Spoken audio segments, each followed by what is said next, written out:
السلام عليكم ورحمة الله وبركاته. اليوم سنتعرف على fiche de lecture de la boîte à merveilles.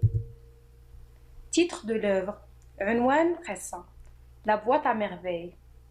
Date d'écriture et date de parution. تاريخ الكتابة وتاريخ النشر.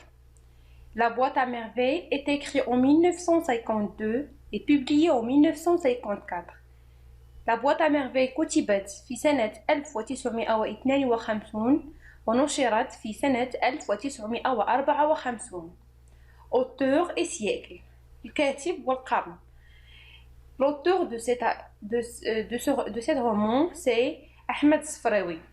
Le 20e siècle, 1915-2004.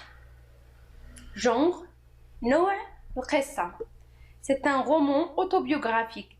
Récit à la première personne, narrateur, personnage distinct de l'auteur. Donc, نوع هذه القصة هو roman autobiographique. Donc, هذه القصة كتبت بلا première personne يعني je. narrateur هو نفسه شخص. distinct de l'auteur يعني يختلف عن الكاتب. narrateur الراوي هو سيدي محمد enfant. Parfois, narrateur adulte. سيدي محمد طفل. أحيانا narrateur adulte يعني راوي كبير. Point de vue ou focalisation. وجهة النظر. Point de vue interne. وجهة النظر من الداخل. Temps des verbes. Les temps des verbes dans ce récit, c'est l'imparfait et passé simple. Le présent révèle souvent la présence d'un narrateur adulte. Donc, les verbes sont conjugués au présent lorsque le narrateur adulte registre de langue, l'aura langue courante. Nombre de chapitres, عدد chapitres, 12 chapitres. Nombre de saisons, 3. L'hiver, le printemps, l'été. Âge du narrateur, 6 ans. Durée du récit, presque une année.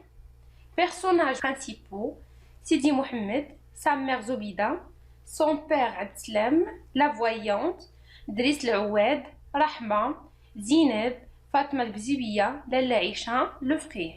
Événement perturbateur. يعني الحدث الذي زعزع أحداث القصة. C'est la ruine du père qui a perdu son capital dans le souk. يعني فقدان الأب نقوده في السوق. Figures de style. Les figures de style utilisées dans cet roman, c'est la comparaison, métaphore, hyperbole, etc. Contenu de la boîte. محتوى العلبة. Des objets ordinaires et hétéroctiles. Donc, أشياء غريبة وعجيبة. Symbolisme et fonction de la boîte. يعني المهمة التي كانت تلعبها هذه العلبة بالنسبة للراوي سيدي محمد.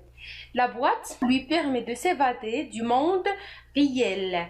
Grâce à sa boîte, il se sentira moins seul et moins triste. Donc, علبته كانت تسمح له أن يخرج عن العالم الواقعي. بفضل علبته يحس أنه ليس وحيد وليس حزين. Les thèmes مواضيع القصة. La famille الأسرة. La solitude الوحدة. Lieu décrit ou fréquenté. الأماكن الموصوفة أو التي زارها الكاتب. دار الشوافة. Le Msid, le bain mort, sa maison, la maison de Lalla Aïcha, la Khisaria, les ruelles, la Médina, la chambre de Rahma, le souk des bijoutiers, le mausolée, maison du frère Sidi Al-Arrafi, la ville du récit, la ville de Fès, la vieille ville. Le prénom du père et son métier. Le prénom du père c'est Abdeslam. Et son métier c'est un tisserand. Donc هو مهنته خياط. dénouement et situation finale. نهاية القصة الوضعية النهائية للقصة هو le retour du père et la réouverture de la boîte. عودة الأب وإعادة فتح العلبة. caractéristique du personnage principal. المميزات التي كان يمتاز بها الشخصية الرئيسية هي la solitude أنه كان يحس بأنه وحيد. la capacité d'inventer des mondes fantastiques كانت عنده القدرة على ابتكار وتخيل عالم خيالي. champ lexicaux. les champs lexicaux. la magie السحر. l'impureté النجاسة, le désespoir, خيبة الأمل, ou l'horreur, الرعب. Genre de littérature marocaine d'expression française. Relation avec Zineb, c'est une relation conflictuelle. Il a du mépris pour cette fille.